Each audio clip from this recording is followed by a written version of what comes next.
Um, you can stay with me at dialysis so we can play a game.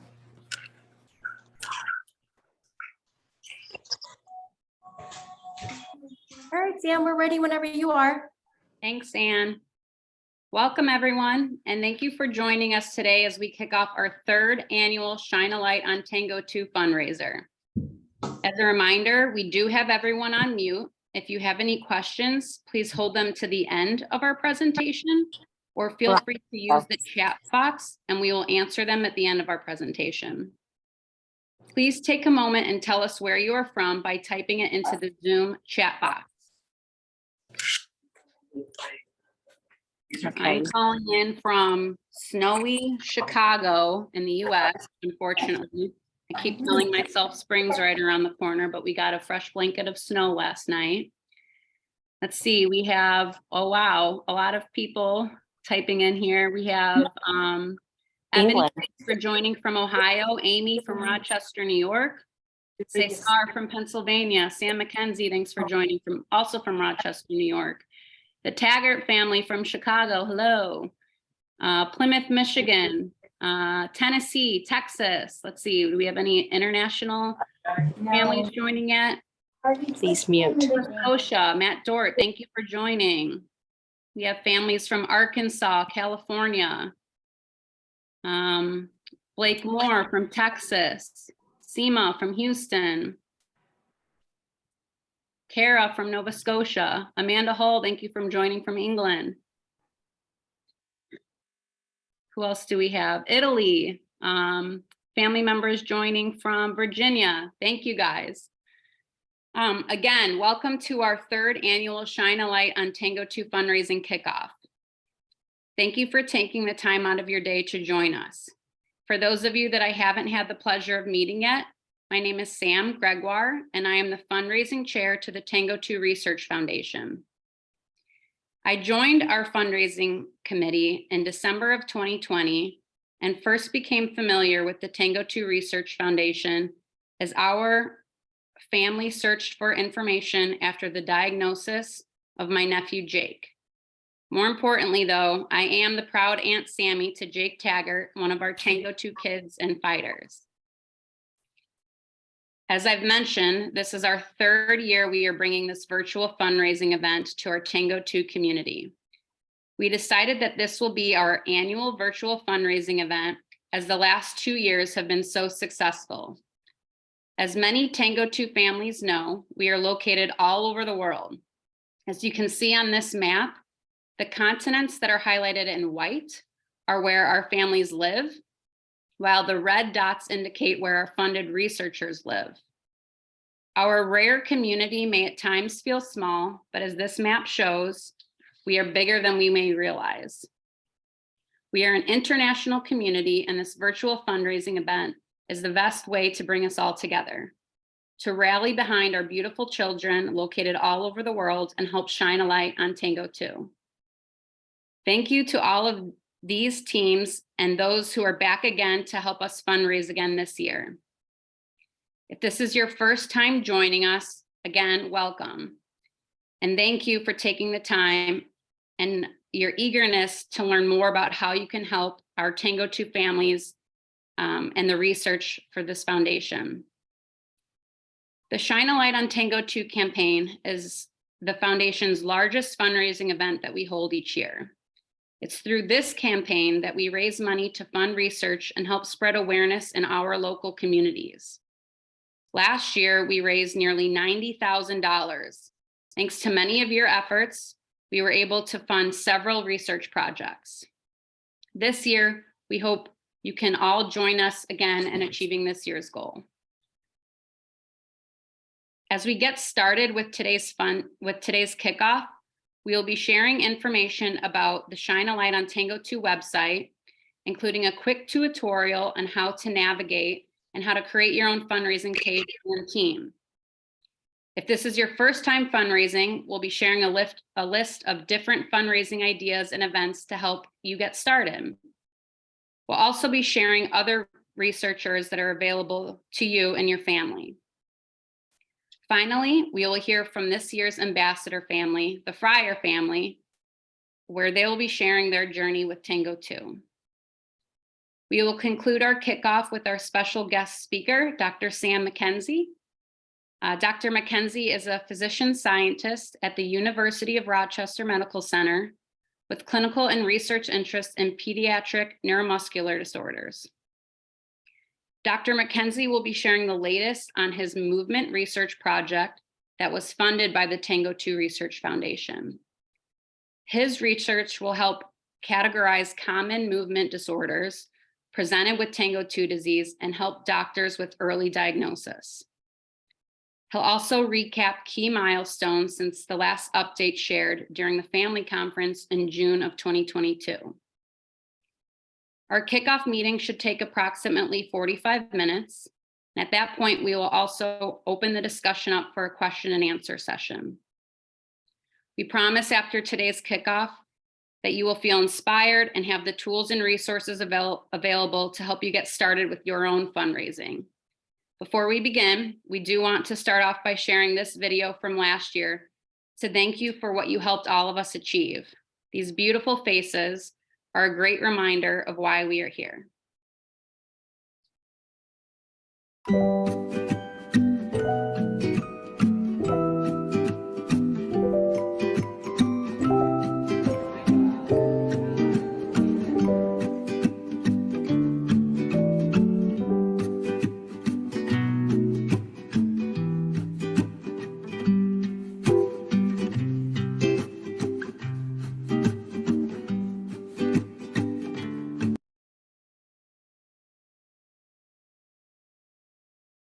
Thanks, Anne. As many of us know, very little is known about TANGO2 disease beyond its name. There are currently no treatments or cures, and the prognosis is uncertain. As a research foundation, our goal is to fund research to save lives. We are determined to continue to fund life-saving research, support studies that will lead to treatments, raise awareness for accurate diagnosis, and provide a special supportive community for TANGO2 families. We have had tremendous momentum the last few years, and we know we are on the brink of great progress.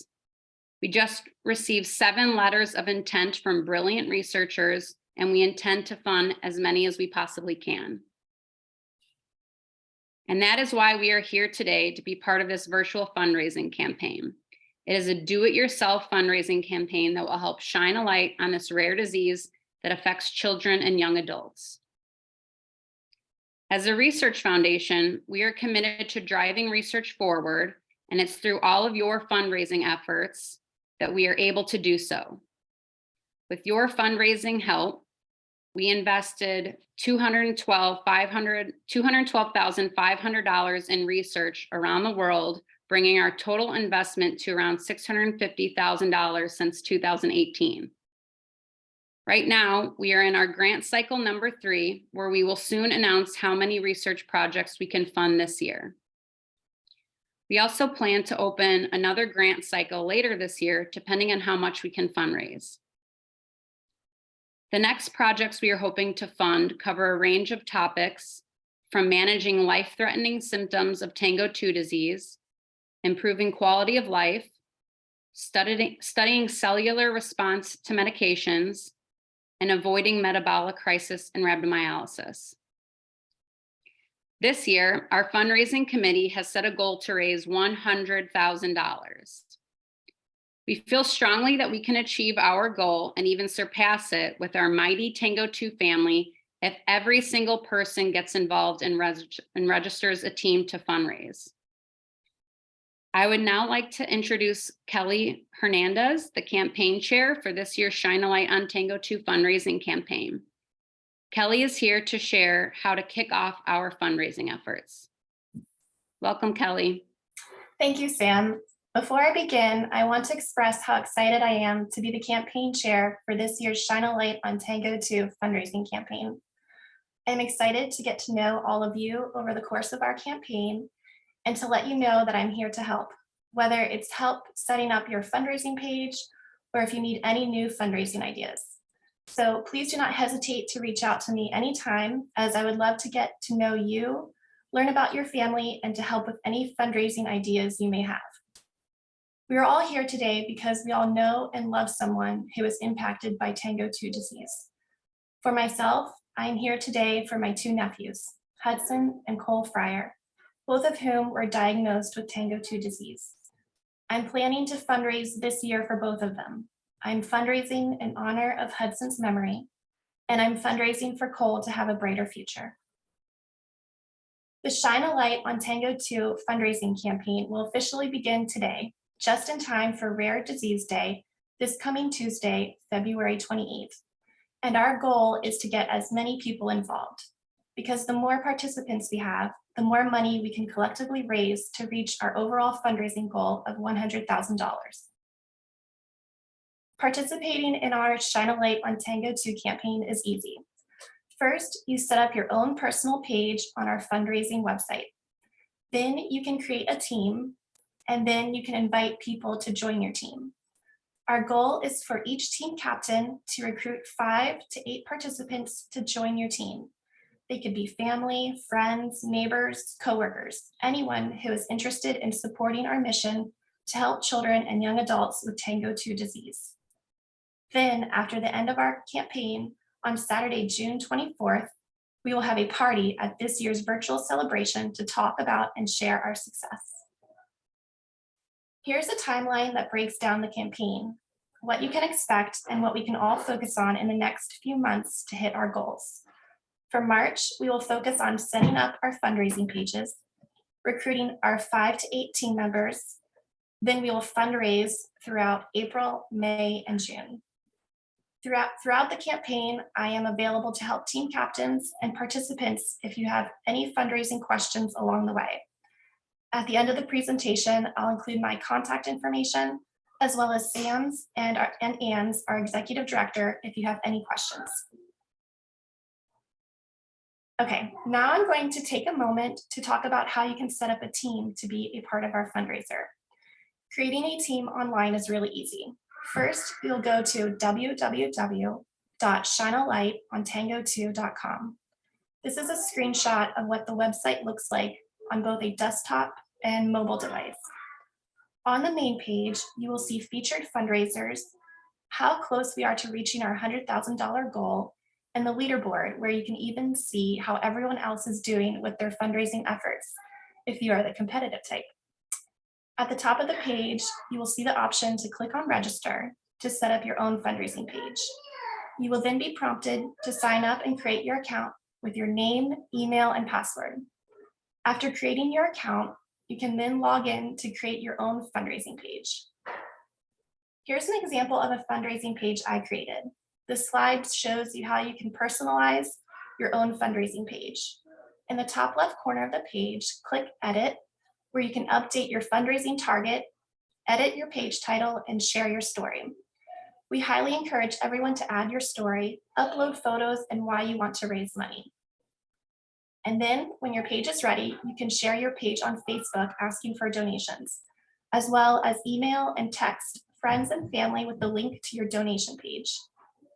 One important thing to share, if you do receive a check or cash, you can edit your fundraising page with your updated donation amount. On your page, click on Edit, then click on Donations to enter the amount. Next, go to our main page, click on Resources, and download the offline donation form. Then you'll mail the completed form and the donation checks or cash to the address listed on the form. On our fundraising website, you also have the option to create your own team page. Here's an example of the Fryer Brothers team page. They already have 4 participants who have joined their team. As I mentioned before, we are encouraging everyone to build a team of 5 to 8 participants. The more people fundraising, the better chance we'll have to reach our $100,000 goal. Team members will have to first create their own individual fundraising pages, and then they will be able to connect their pages to your team. The easiest way to raise money is to use your fundraising page to share your story and ask for donations on Facebook, and to have your friends and family do the same. It will be the easiest and quickest way to raise a lot of money. In the past 2 years, our TANGO2 community has come up with some really fun and creative ways to raise money. Families have hosted fundraisers at their local gyms, held neighborhood raffles, sold tamales, held banquets with silent auctions, sold t-shirts, restaurant fundraisers, bottle drives, sold paintings, and have organized their own 5K run walks. If you are feeling creative and have some time to organize and plan a fundraising event, here is a list of some fundraising ideas. More information on each of these are included in the participant handbook, but I'll go over a couple today. The specific date, specific amount fundraiser is an easy way to raise money quickly. Basically, you'll pick a day and a reasonable dollar amount and ask people to give that amount on the day you've chosen. For example, the day you pick can be significant to your connection with TANGO2. Asking friends and family for a $5 donation for your son's 5th birthday, or by honoring the date of a loved one who passed away.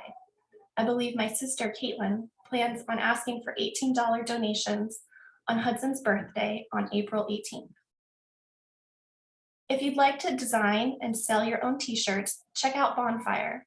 You can create and sell your own shirts with a percentage of the sales going directly to the foundation. Community classes are another fun way to get your friends together learning a new activity while supporting a good cause. My husband and I are planning a Tango for TANGO2 event in April. We take ballroom dance lessons together and thought it would be fun to get family and friends together for a group class. We already have a lot of interest from family, friends, and coworkers. And don't forget, whatever event or fundraiser you plan, double check to see if your employer offers corporate matching gifts. Many employers have a gift matching program where the employer agrees to match an employee's donation to the same nonprofit. Double check with your employer if they offer corporate matching gifts. It's an easy way to double your donation amount. To invite family, friends, and coworkers to our Tango for TANGO2 event that we are planning, I designed an invitation and included a QR code that will take participants directly to my fundraising page to pay, donate for the event. All of these flyers, invitations were designed using the Canva app, which is a free app and with ready-to-use templates. If you'd like to do something similar for your event, you can easily access your own already generated QR code on your fundraising page, which can be found under Edit, then Settings. We have a helpful participant handbook that you can download from the homepage of shinealightontango2.com. Additionally, Sam and myself and the entire fundraising committee are standing by to answer any questions you may have. Please do not hesitate to contact me via email if you need any help setting up your fundraising page or connecting your team members' pages. Also, please mark your calendar and save the date for our virtual celebration, which will be held on Saturday, June 24th, where we will be celebrating our successes. Now I'd like to introduce Kara Cameron to share her fundraising experience. Last year, she was able to raise over $4,000 in just one night. Thanks, Kelly. And thank you everyone for coming today. So I can speak from personal experience that fundraising and asking for donations can be intimidating. But what we want everyone to know is that if you have never fundraised before, that's okay. One of the easiest ways to fundraise is simply sharing and posting your fundraising page on Facebook, Twitter, and Instagram. I've been fundraising for TANGO2 for over 6 years, but it really was the institution of this fundraising page and collaborative approach to fundraising that I really saw my dollars rise. Even though this is the most important cause to me, I found it hard to ask for personal donations. And that was until this giving platform was adopted 3 years ago. It took away from me having to coordinate and accept dollars directly. Last year, I wrote a personal story about my daughter, Bria, who has TANGO2, and included a short explanation of the disease, and included the link to my fundraising page in an email to my contacts. And overnight, I raised $4,000. I was absolutely overwhelmed with gratitude, and people found it easy to simply click on a link to give. Every year, we look at ways to improve our fundraiser. And this year, we are able to accept donations in various currencies So the majority of donors don't have to worry about calculating currency conversions. This year, simply with posting to social media, I have already raised over $6,800. In addition, the new QR codes, I'm able to put up flyers in my community and at my place of work where people can easily use the QR code to donate. In addition, the power of sharing ideas and fundraising stories is so valuable, and that's why we're here today.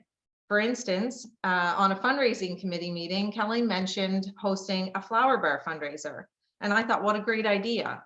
So on May 13th, for Mother's Day, my team and I are holding a fundraiser where people can come in and select from an array of flowers to make their own bouquet for mom. We are also motivated to raise dollars to advance research for TANGO2.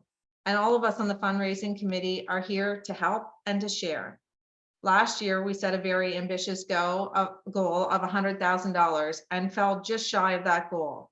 We have that same goal this year, and I just know that with your help, we will beat it. Thank you. Thank you, Kara. At this time, I am excited and proud to introduce our 2023 Ambassador family, my sister, brother-in-law, and their family, the Friars. They are here today to share their journey with TANGO2. Please note their story is emotionally challenging, and we want to let you know in advance. Hi, we're the Friars. I'm Kate, this is Cole, And I'm Russ, and this is Brooke. and we just want to thank the foundation for allowing our family to be the 2023 Shine a Light on TANGO2 ambassadors. And first off, let's just tell you a little bit about our family. Our oldest, Brooke, here is not affected by TANGO2, but our second son, Hudson, passed away in October of 2020 from TANGO2. Although at the time we weren't aware of that, he had been reaching some milestones, and some milestones he had not been, or had been, and the ones that he had regressed some. Dancing makes us happy. Dancing makes us happy. Dance, dance. A lot of those regressions were just shrugged off by our pediatrician, and give him a kiss. Give brother a kiss. Yes, brother. Kiss? After his passing, we just started to search for answers. We did a whole exome sequencing test immediately after his passing, as well as a lot of other testing. And unfortunately, it took us about a year. We finally did receive a diagnosis, so we are blessed to have received that TANGO2 diagnosis. And it was at that time we started engaging with the TANGO2 Foundation. We started learning as much as we could about the disease.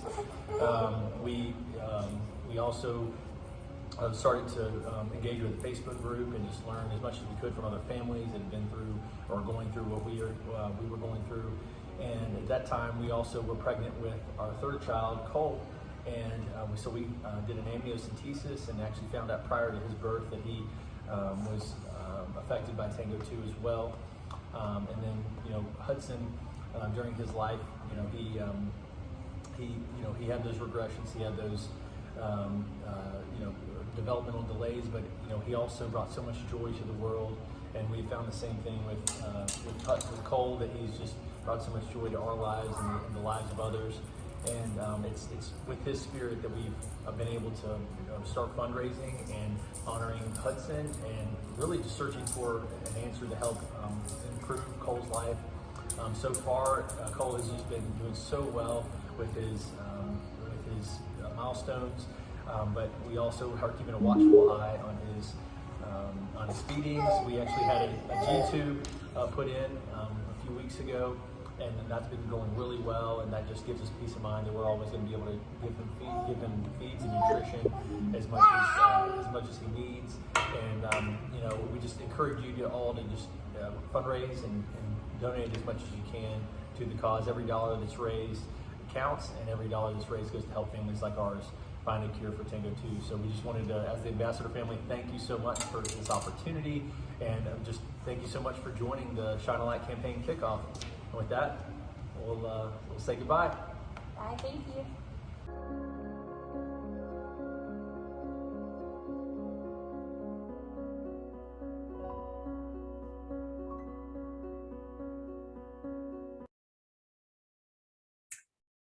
Thank you, Caitlin and Russell, for sharing Hudson and Cole's journey with us today.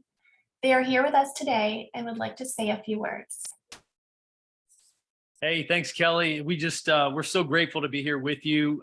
We're so honored to be asked to be the ambassador family for the Shine a Light campaign this year. And we just want to let each and every one of you on the call know that we love you and we appreciate your participation and taking the time to join the call today and to fundraise. So anyway, thank you so much. And we're just excited to be on the call with you today. Thanks, guys. Now I'd like to introduce Dr. McKenzie, who is the lead researcher on a project called Remote Assessment of Abnormal Movements in TANGO2 Deficiency Syndrome. It's a research project funded by the TANGO2 Research Foundation. In this study, Dr. McKenzie, along with a panel of pediatric movement disorder specialists, will review videos of children with TANGO2 disease and categorize the common movement disorders. He has joined us today to share the latest on his research and update us on some recent research milestones. I'll turn it over to you, Dr. McKenzie. Thanks, Kelly. And thanks again, just to reiterate, everybody being on this call on a Saturday morning, at least in the United States, and who knows what time it is elsewhere.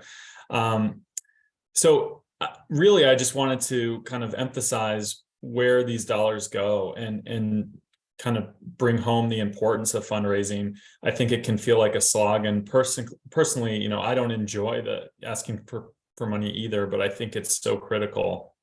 And I wanted to give some examples of how that money has been spent and really illustrate and drive home the fact that there has been so much progress in just such a short period of time.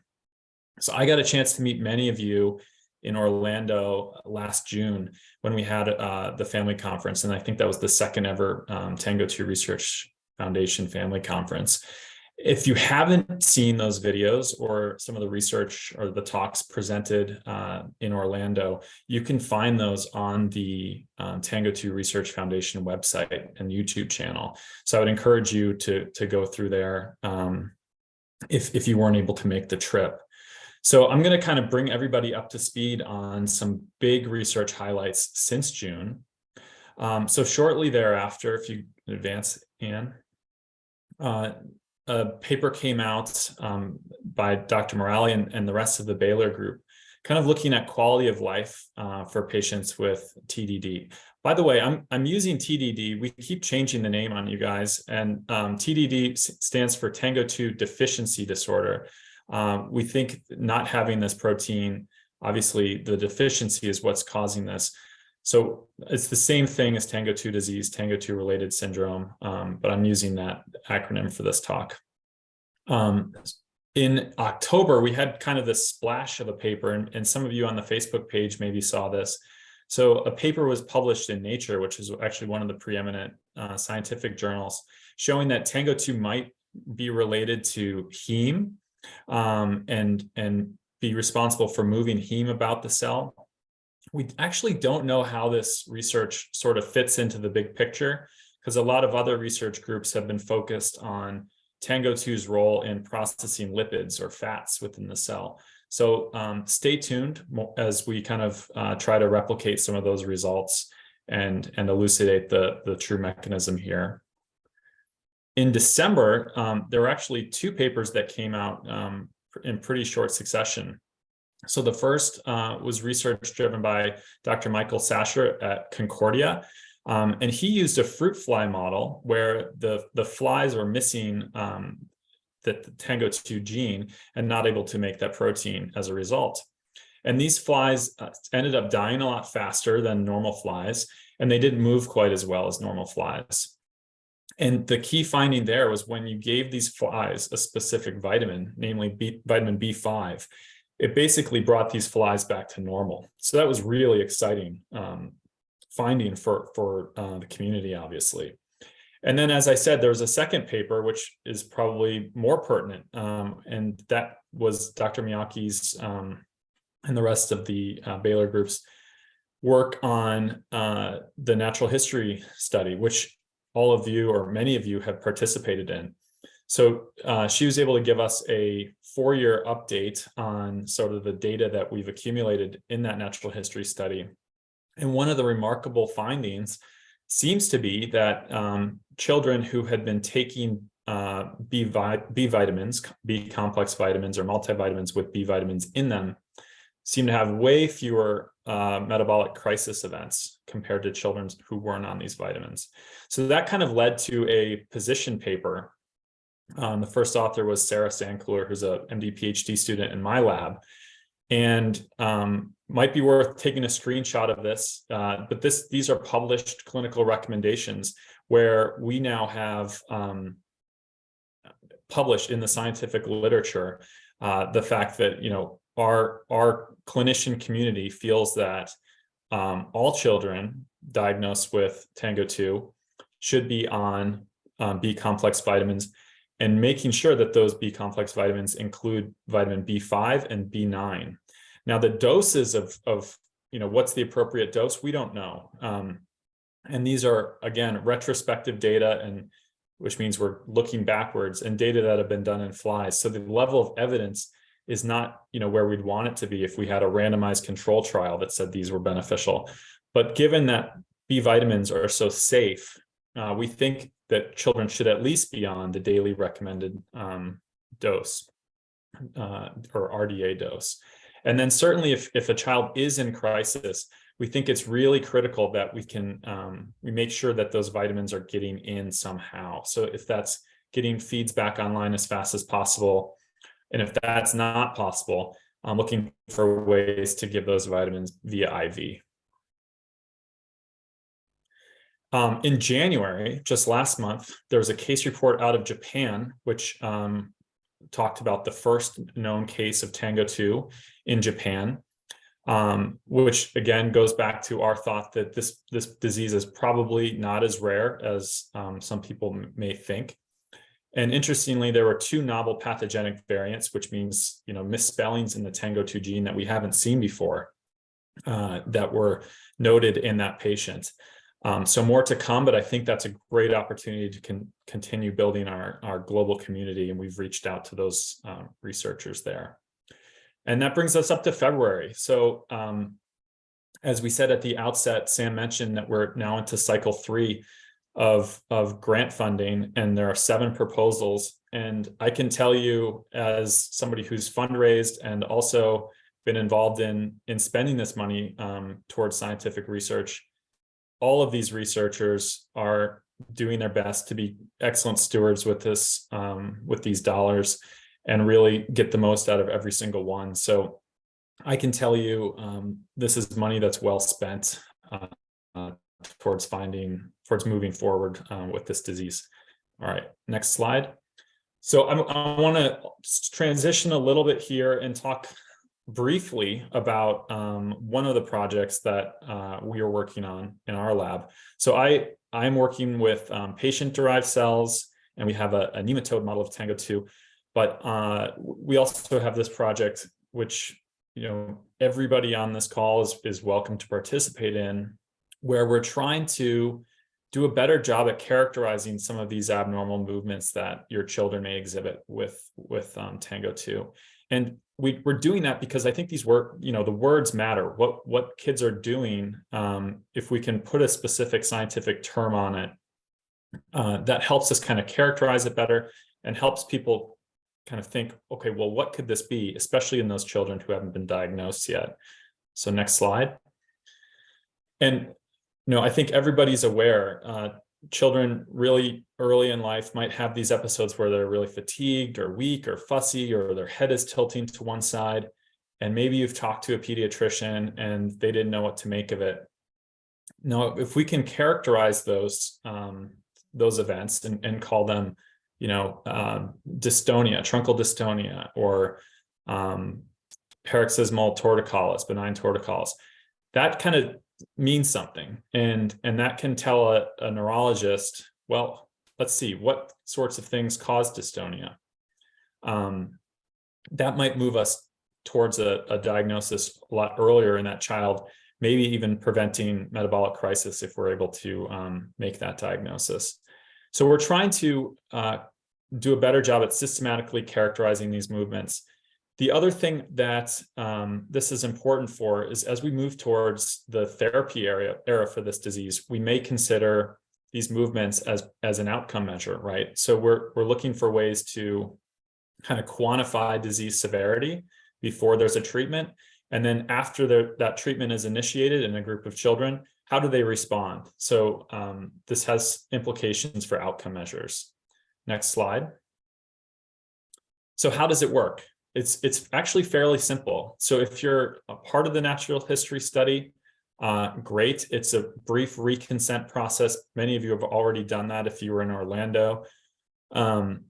We will then send you a secure link where you can upload videos to a box folder. This is HIPAA compliant, so there's, only the research team will have access to these videos. And these videos can really be anything. We're being pretty open-ended. We don't want to bias you. Anything that's kind of seemed off with child's movement, whether they might seem kind of unsteady on their feet, or their head is tilting to one side, or they're not moving as well, or their limb is stiffening in a certain way. And then we also want to see videos with normal behavior, like walking, talking, or doing a fine motor task. And that can be really anything. Isn't meant to be a big lift for you guys. There will be a short questionnaire in the box folder where you can tell us a little bit about your perspective on those movements, maybe what made them worse or what made them better. And then we have experts that are trained in pediatric movement disorders that go through all of these and really try to characterize them. And again, there's strength in numbers. So if we can find trends in this disease, I think that's really powerful. So next slide. So here's the team of movement specialists. I am not a movement specialist. I'm a neuromuscular doctor. But all three of these women have done dedicated training in child neurology and then movement disorder fellowship training. So Jen Vermillion and Angela Hewitt are clinician scientists at University of Rochester with me. And then we also have Miriam Hall from Baylor. And our project coordinators are Phil Yang and Masha Azamian, who many of you have met.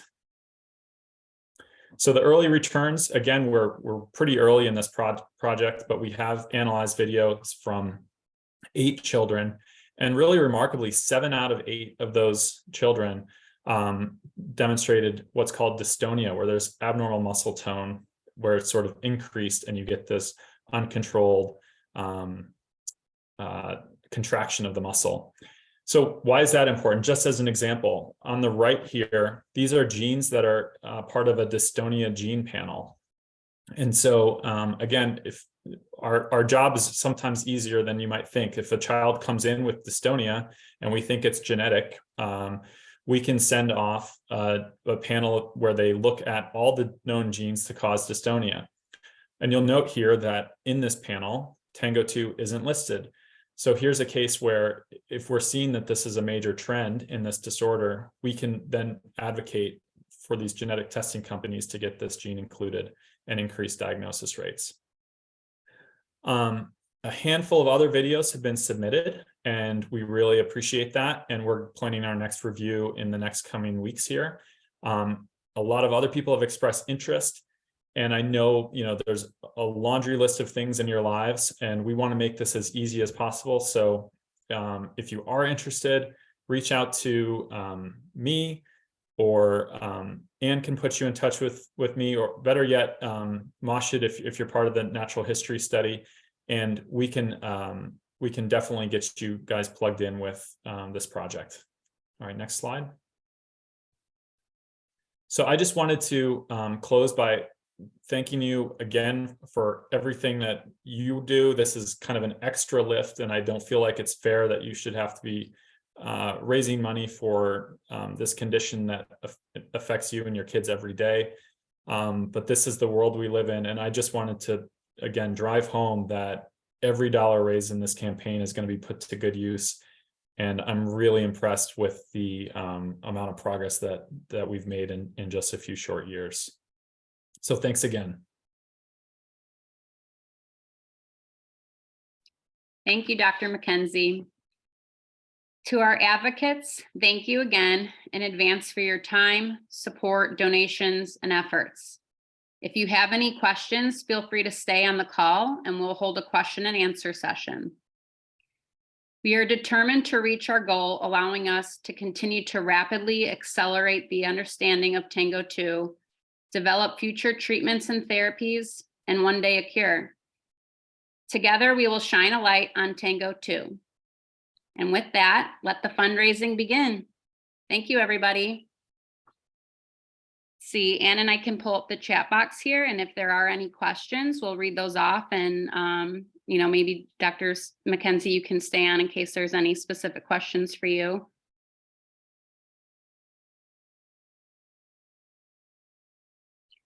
Let's see. If you do have any other questions too, I think Ann had dropped in our email addresses if you want to email directly.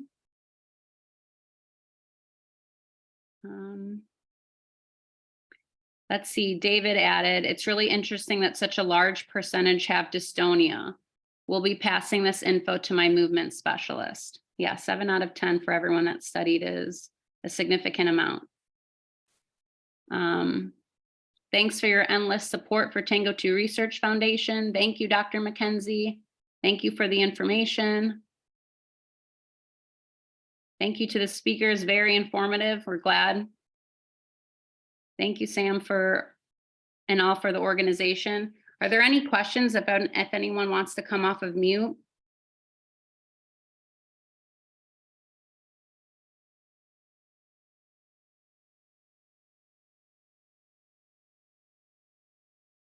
Can you guys hear me?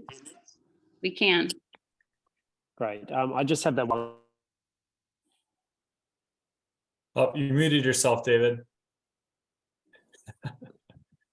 Sam was saying that there's the 2 sorts of videos for the specifically abnormal movements and then just their general movements. And I was interested to know if the dystonia was noted in the normal movement videos or the specifically abnormal movement videos.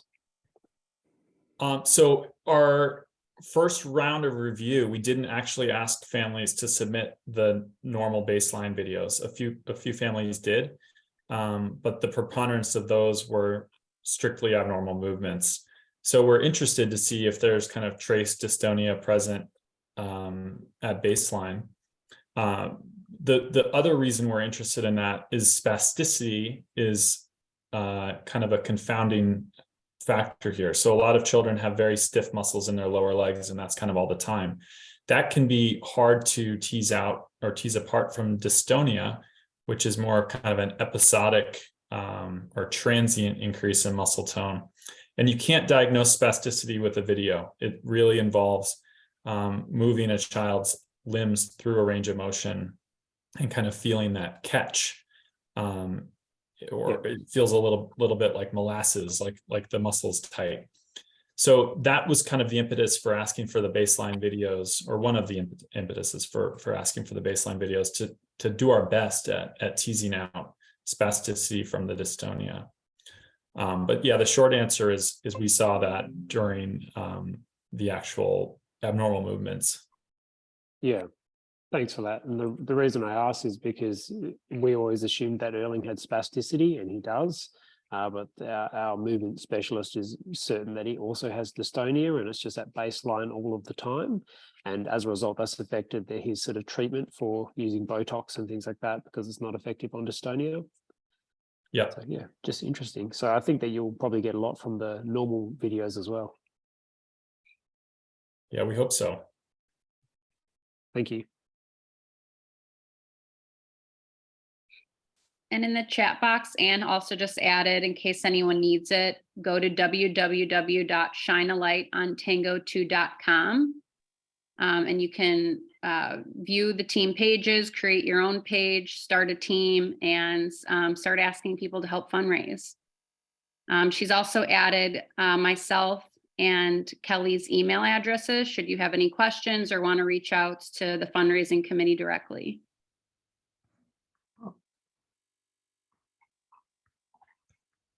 From the Fryer family, when will the videos and presentation be shared out? Right now, it's actually live on Facebook, which I believe you can review it momentarily. And then as for the presentation, I can upload it pretty shortly and email it directly to you, the friars, or I'll get it posted online and let everybody know. Thanks, Anne. You're welcome. Another question, I think probably for Dr. McKenzie, from Christina Barber. Does dystonia increase with age? That's a great question. And I think that we might be able to answer that. The way we're doing this project, we're trying to get involvement from all over the world and do this with video. But depending on how many videos we get, we can maybe make a guess at that if there's a large enough sample of patients across different ages. The other thing is this is going to be informing our natural history study, which is just an ongoing assessment where we're really broadening that natural history study to be more objective about some of these developmental milestones that kids achieve over time. And we're definitely going to be incorporating the movement aspect into the NHS. So that's probably going to be the better mechanism to answer that question, Christina. Okay. And then there's another question here. Great progress to all. For the medical team, have you looked at any holistic alternative ways to help complement traditional healing? I don't think that that's been done systematically either. The big thing that we've been focusing on, as I sort of alluded to, is the vitamin picture, which could definitely be construed as sort of a holistic, it's a vitamin, it's part of our normal diet. But beyond that, I don't think that that has been looked at in this disease. And then would the natural history study be updated for participants as they age? Yes, that's the idea. So we want to kind of get longitudinal assessments of patients with this condition. And it's just a lot of work to do that on both the research team's part and your part. But obviously we're interested in how this disease evolves over time. And it's also going to be really important. Again, I'm going back to clinical trials. If we have an understanding of sort of the baseline of what happens with this condition, then if some new therapy comes out and is tested in a group of kids, we don't need a placebo group. We can sometimes go back to the data that we've already gathered from the natural history study and say, well, here's what happens in this condition without treatment. Here's what happens with treatment, and we can make that comparison. And I didn't realize, is Seema on the call or on the video today? Yes, I am. Oh, Seema, you can chime in on some of these. I don't have to be blabbing so much. No, I just wanted to thank everyone for participating in the natural history study. And as you saw, both the cardiac paper and the data on 73 patients so far are now out there to help the families and the physicians take care of our children. It wouldn't have been possible without your efforts. And thank you for saying yes to Masha than us when we approach you, and we do our best to collect the medical records from your children to make these data possible for the community. So in answer to your question, whether this would be a continued effort, yes, we hope it becomes a continued effort. And as you can tell, the funding for this would be essential to do this work for close to 100 children and perhaps more in the future. So yes, I'm all for this fundraising effort, and whatever you can do to support this would be amazing. Thank you.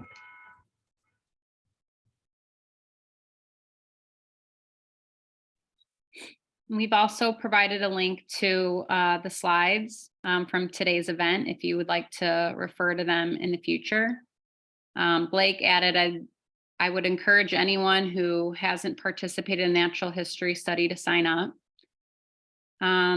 Looks like another question, I think, from Christina. During medical conferences with medical professionals, does TANGO2 discussed during CE courses? Christina, do you mean continuing education?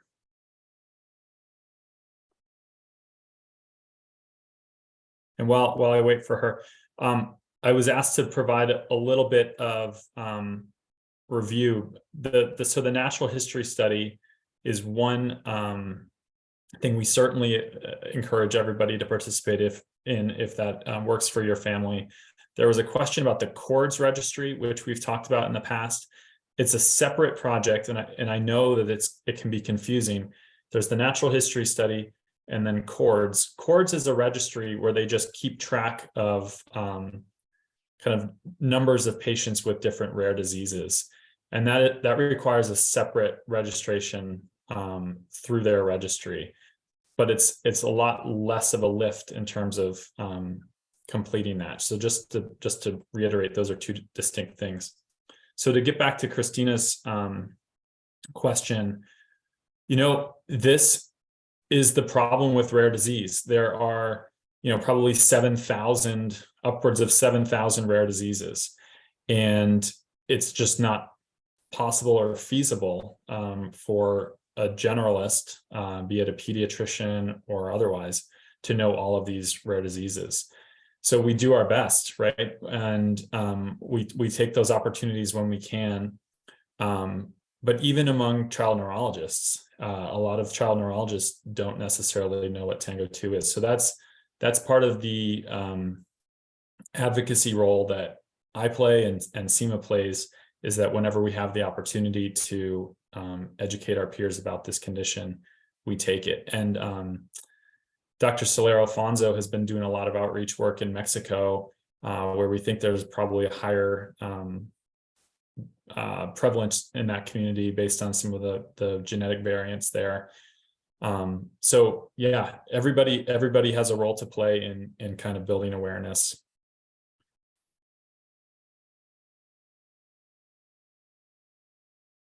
Thanks, Dr. McKenzie. Any other questions from the group? We appreciate everyone's thank yous. And again, thank you for joining today and helping us get excited for our fundraising campaign this year. Thank you in advance for all of your hard work and your organization and your creative ideas that you'll share with all of us that we can use for years to come. And we're excited to see the success that we're all going to have together. Anne's clapping. Thanks, everybody. Have a great day. Thank you. Bye, everyone. Happy Shine a Light.